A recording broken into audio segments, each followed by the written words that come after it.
Hi friends, welcome back to my channel Durga wish ವ್ಲಾಗ್ಗೆ ನಿಮ್ಮೆಲ್ಲರಿಗೂ ಸ್ವಾಗತ.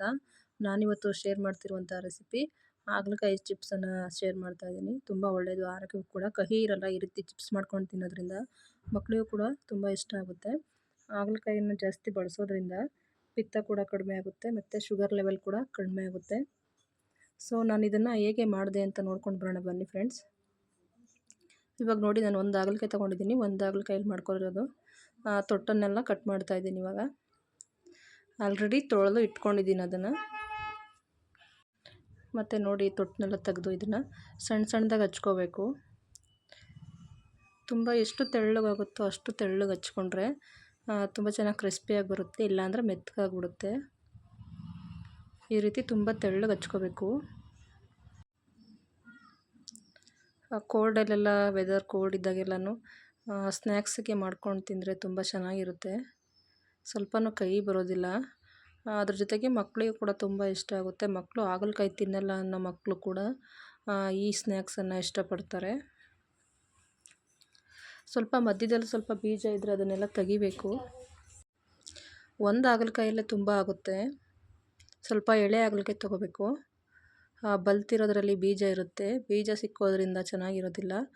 ಸ್ವಲ್ಪ ಬೀಜ ಇತ್ತು ಅಂತಂದರೆ ಆ ಬೀಜನೆಲ್ಲನೂ ತೆಗಿಬೇಕು. ಒಂದೊಂದು ಬೀಜ ಇದೆ ನೋಡಿ, ಆ ಬೀಜನೆಲ್ಲನೂ ತೆಗಿಬೇಕು.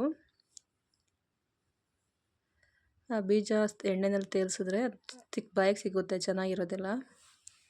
ಆದಷ್ಟು ಎಳೆ ಹಾಗಲಕಾಯಿ ತೊಗೊಂಡ್ರೆ ತುಂಬ ಚೆನ್ನಾಗಿರುತ್ತೆ. ಇವಾಗ ನೋಡಿ, ಎಲ್ಲ ಸ್ಲೈಸ್ ಥರ ಕಟ್ ಮಾಡಿ ಇಟ್ಕೊಂಡಿದ್ದೀನಿ. ಇವಾಗ ಒಂದು ತಟ್ಟೆ ತೊಗೊಂಡಿದ್ದೀನಿ. ಅದಕ್ಕೆ ಕಡಲೆ ಹಿಟ್ಟು ಹಾಕೋತಾ ಇದ್ದೀನಿ ಫಸ್ಟು. ನಾವಿಲ್ಲಿ ಬಜ್ಜಿ ಮಾಡ್ತಾಯಿಲ್ಲ, ಸ್ನ್ಯಾಕ್ಸ್ ಥರ ಚಿಪ್ಸ್ ಮಾಡ್ತಿರೋದು. ಅದರಿಂದ ಸ್ವಲ್ಪನೇ ಹಾಕೋಬೇಕು. ಕಡಲೆ ಹಿಟ್ಟು ಮತ್ತು ಕಾರ್ನ್ಫ್ಲೋರು, ಸ್ವಲ್ಪ ಉಪ್ಪು ಮತ್ತು ಅಚ್ಚ ಖಾರದ ಪುಡಿ,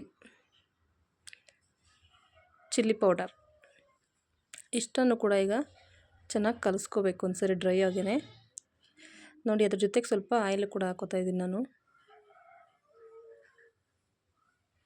ಆಯಿಲಲ್ಲಿ ಒಂದ್ಸರಿ ಕ್ಲೀನಾಗಿ ಮಿಕ್ಸ್ ಮಾಡ್ತಾಯಿದ್ದೀನಿ.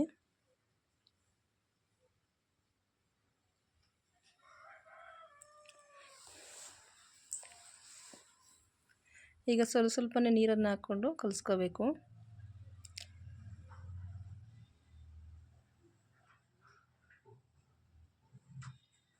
ಜಾಸ್ತಿ ತೆಳ್ಳಗೆ ಕಲಿಸ್ಕೋಬಾರ್ದು, ಸ್ವಲ್ಪ ಗಟ್ಟಿಯಾಗಿ ಕಲಿಸ್ಕೊಬೇಕು. ಉಪ್ಪು ಖಾರ ಸ್ವಲ್ಪ ಜಾಸ್ತಿ ಹಾಕೋಬೇಕು, ಯಾಕಂದರೆ ಹಾಗಲಕಾಯಲ್ಲಿ ಕಹಿ ಅಂಶ ಇರುತ್ತೆ. ಉಪ್ಪು ಕಡಿಮೆ ಹಾಕ್ಕೊಂಡ್ರು ಸ್ವಲ್ಪ ಖಾರ ಮುಂದೆ ಇರಬೇಕು, ತುಂಬ ಚೆನ್ನಾಗಿರುತ್ತೆ. ನೋಡಿ, ಈ ರೀತಿ ಮಿಕ್ಸ್ ಮಾಡಿ ಒಂದು 10 ನಿಮಿಷ ಇಡ್ತೀನಿ ಇದನ್ನು.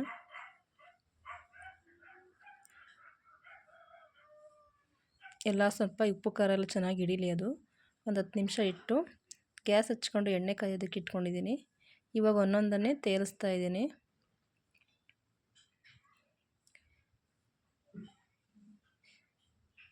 ತುಂಬ ಚೆನ್ನಾಗಿ ಬರುತ್ತೆ. ಅಂಟ್ಕೊಳ್ಳೋ ಚಾನ್ಸಸ್ ಇರುತ್ತೆ, ಅದರಿಂದ ಒಂದೊಂದನ್ನೇ ಬಿಡಬೇಕು.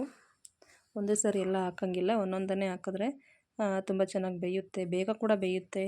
ಎಳೆ ಹಾಗಲಕಾಯಿ ಆಗಿರೋದ್ರಿಂದ ಜಾಸ್ತಿ ಟೈಮ್ ತೊಗೊಳ್ಳೋದಿಲ್ಲ. ಎಣ್ಣೆ ಕೂಡ ಕಡಿಮೆ ತೊಗೊಳುತ್ತೆ, ಎಣ್ಣೆ ಕೂಡ ಜಾಸ್ತಿ ತೊಗೊಳ್ಳೋದಿಲ್ಲ. ಇದ್ರ ಜೊತೆಗೆ ಸ್ವಲ್ಪ ಅಕ್ಕಿ ಹಿಟ್ಟು ಹಾಕ್ಕೊಂಡ್ರು ತುಂಬ ಚೆನ್ನಾಗಿರುತ್ತೆ. ನಾನು ಅಕ್ಕಿ ಹಿಟ್ಟು ಯೂಸ್ ಮಾಡಿಲ್ಲ ಇಲ್ಲಿ.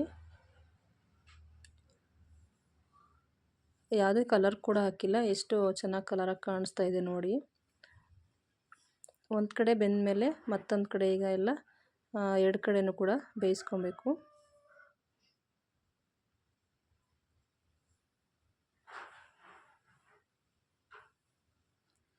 ಎರಡು ಕಡೆನೂ ಕೂಡ ಚೆನ್ನಾಗಿ ರೋಸ್ಟ್ ಮಾಡ್ಕೋಬೇಕು. ಸೀದೋಗೋ ಚಾನ್ಸಸ್ ಇರುತ್ತೆ. ಸ್ವಲ್ಪ ಕಲರ್ ಚೇಂಜ್ ಆಗೋವರೆಗೂ ಅಷ್ಟೇ. ಕಲರ್ ಚೇಂಜ್ ಆದಮೇಲೆ ತೆಗೆದುಬಿಡಬೇಕು.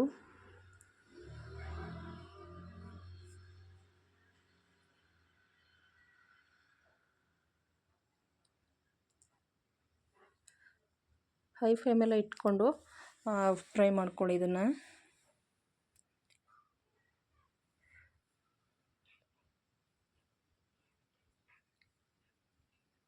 ನೋಡಿ, ಇವಾಗ ಚೆನ್ನಾಗಿ ಬೆಂದಿದೆ. ಕಲರ್ ಸ್ವಲ್ಪ ಚೇಂಜ್ ಆಗಿದೆ ನೋಡಿ.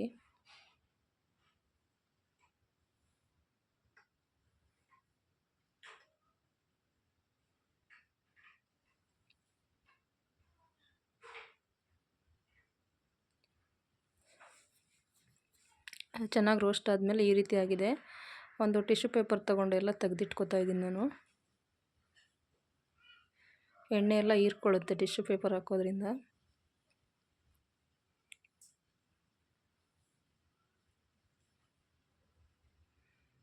ನೋಡಿ ಯಾವ ರೀತಿ ಇದೆ ಅಂತ. ತುಂಬ ಚೆನ್ನಾಗಿರುತ್ತೆ. ಈ ರೆಸಿಪಿನ ಒಂದ್ಸರಿ ಟ್ರೈ ಮಾಡಿ, ಹೇಗಾಗಿತ್ತು ಅಂತ ಕಮೆಂಟ್ ಮಾಡಿ. ನಾನು ಇನ್ನೂ ಸ್ವಲ್ಪ ಇತ್ತಲ್ಲ ಅದನ್ನೆಲ್ಲನೂ ಕೂಡ ತೇಲಿಸ್ಕೊತಾ ಇದ್ದೀನಿ ಎಣ್ಣೆಯಲ್ಲಿ. ಎಣ್ಣೆಯಲ್ಲಿ ತೇಲಿಸಿದ್ದಾರೆ ಅಂತಲೇ ಗೊತ್ತಾಗಲ್ಲ, ಅಷ್ಟು ಚೆನ್ನಾಗಿ ಕ್ರಿಸ್ಪಿಯಾಗಿರುತ್ತೆ. ಹಾಗಲಕಾಯಿ ತಿಂದಿದ್ದವರು ಕೂಡ ತುಂಬ ಇಷ್ಟಪಟ್ಟು ತಿಂತಾರೆ ಈ ರೆಸಿಪಿನ. ಮಕ್ಕಳಿಗೆ ಕಹಿ ಅಂಶ ಅಂದರೆ ತಿನ್ನೋದಿಲ್ಲ, ಅವರು ಕೂಡ ಇಷ್ಟಪಟ್ಟು ತಿಂತಾರೆ.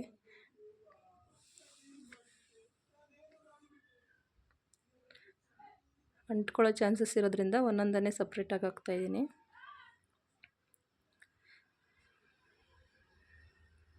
ನೋಡಿ ಈ ರೀತಿ ಬೆಂದಾದಮೇಲೆ ತೆಗೆದಿಡ್ತಾ ಇದ್ದೀನಿ. ನೋಡಿದ್ರಲ್ವ ಫ್ರೆಂಡ್ಸ್ ಯಾವ ರೀತಿ ಹಾಗಲಕಾಯಿ ಚಿಪ್ಸ್ ಮಾಡೋದು ಅಂತ.